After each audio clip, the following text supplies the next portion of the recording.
नमस्कार दोस्तों, आपका अपना चैनल योगाचार्य सुनील कुमार चैनल पर आपका स्वागत है।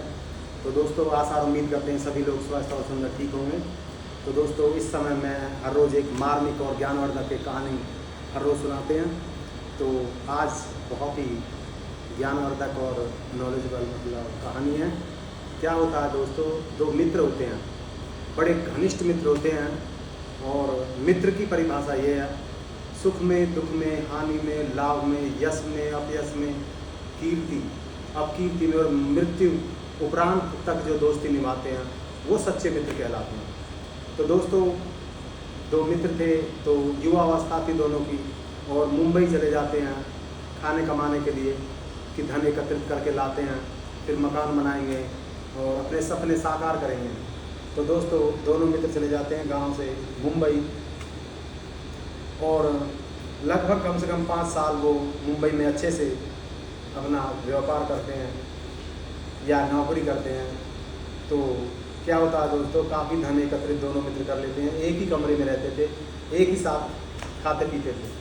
तो दोस्तों, एक मित्र के लालच जाग उठते हैं, और लालच अकेला ही नहीं आता, लालच अपने पूरे कुनबे को साथ में लेकर के आता है। एक लालच आज आप कर लीजिए, तो लालच की पूर्ति जब नहीं होती है तो क्रोध जागता है, और जब क्रोध जागता है तो बुद्धि नष्ट हो जाती है, और बुद्धि के नष्ट हो जाने से ऐसे व्यक्ति का पतन होता है जैसे बिगड़ पतवार की नाव डूब जाती है। तो दोस्तों, लालच जाग जाते हैं एक मित्र के। तो एक रात हर रोज़ वही खाना बनाता था, तो उस रात उसने खीर के अंदर जहर डाल दिया था, और पूरी खीर विषाक्त हो चुकी थी। और अपने मित्र को खीर प्रोवाइड करते हैं, परोसते हैं, और मित्र बोलता है कि तुम क्यों नहीं खा रहे? तो भाई मैंने अभी थोड़ी देर पहले कुछ एक्स्ट्रा कुछ और खाए थे, तो इसलिए मुझे भूख नहीं, आप खा लीजिए। तो दोस्तों, वो खा लेते हैं, और खाने के 2-3 घंटा के उपरांत ही उनकी मृत्यु हो जाती है। और सारे धन को एकत्रित कर वो मित्र गांव की तरफ, अपने गांव की तरफ अग्रसर होते हैं, कूच कर जाते हैं वहाँ से, और गांव में यानी बताते हैं कि उनके परिजनों को कि उसकी मौत हो गई है, और मैं तो आनंद फानंद में नौकरी वगैरह छोड़ करके यहाँ आए हैं, और अंतिम संस्कार भी वहीं हमने कर दिए थे 2-4 लोगों को लेकर के। तो बड़ी हृदय विदारक पीड़ा हुई माता पिता को, भाई बहन को, और परिवार सगे संबंधियों को कि यार कितने सख्त तो इसलिए नहीं हो पाए क्योंकि बहुत ही ज़्यादा घनिष्ठ मित्र थे वो। तो कोई बात नहीं, वक्त वो चीज़ है दोस्तों, सारे घावों को वक्त भर देता है। तो कुछ दिन के बाद उसने जो पाप प्रवृत्ति का जो धन था, उनसे ज़मीन खरीदी, खेत खरीदे, आलीशान कोठी बनाई, गाड़ी ली, और शादी की। तो शादी के कुछ साल बाद एक पुत्र को जन्म दिए उसकी पत्नी ने, और बड़ा लाडला वो पुत्र था, और एक ही संतान, सिर्फ और सिर्फ एक ही संतान ही लड़का। और दिन ऐसे ही बीतते चले गए दोस्तों, और एक समय आया जब वो युवा अवस्था का हो गया उनका वो बच्चा। तो परम पिता परमात्मा किसी को भी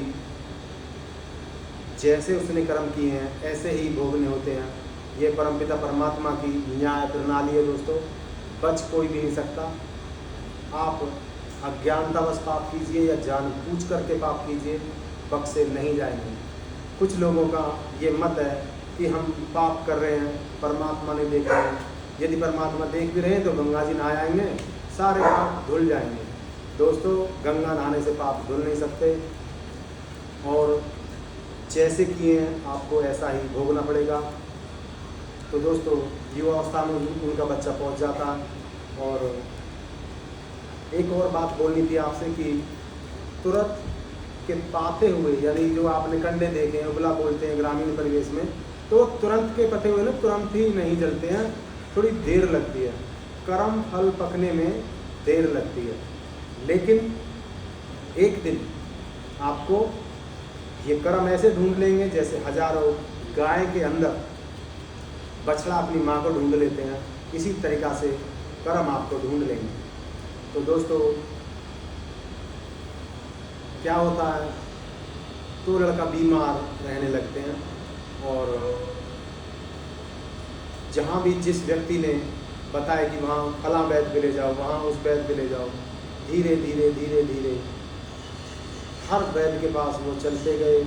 जो धन था, जो पाप प्रवृत्ति का धन था, वो धीरे धीरे विलुप्त हो चला था, और अब जो चल और अचल संपत्ति थी उसमें भी जो बेचने के लिए मतलब स्टार्ट हो चुके थे।